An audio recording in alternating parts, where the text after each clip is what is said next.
Ma'am, I would just want to ask, with the alleged destabilization and then yung rally natin, ma'am, left and right, Luzon, Visayas, Mindanao, ang mga lumabas, ma'am, mga young ones, makikita natin mga estudyante. Ma'am, sa tingin niyo, ma'am, with what is happening now, magpapatuloy pa to, ma'am?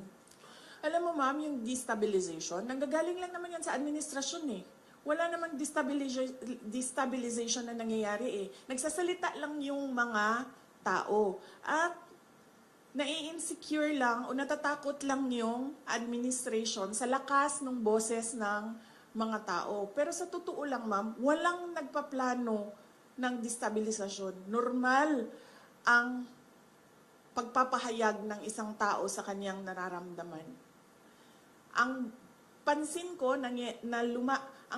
ko yung destabilization na word, na salita, nanggagaling siya lagi sa administrasyon. Kasi nai-insecure sila at natatakot sila. Kasi lumalakas yung boses ng mga tao. Ayoko na magsalita, ma'am, kasi baka matuto na naman sila sa akin, ma'am. Tapos pag natuto sila sa akin,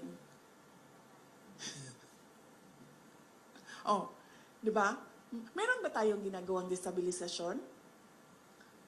Meron bang mga tao na nagmi-meeting na nagsasabi na, Makabayan, yes. Number 1. Yan talaga ang vision ng Makabayan. Pabagsakin ng gobyerno kasi gusto nila mag-take over. So kung meron man grupo na nagmi-meeting para pabagsakin ang administrasyon, ang gobyerno, Makabayan yun. Wala nang iba.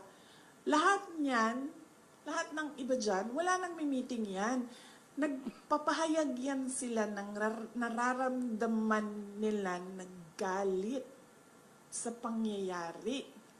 Wala yan silang sinasabing iba na oust or ano bang tawag dyan? Paggawa ng masama sa presidente o panggulo sa gobyerno. Wala. Nagsasalita lang yan, lahat ng mga tao, ng kanilang, nagsasabi lang sila sa galit nila. Tayo pala, kasama na ako dun, ma'am. Nagsasabi lang nga kami, tayo, sa galit natin.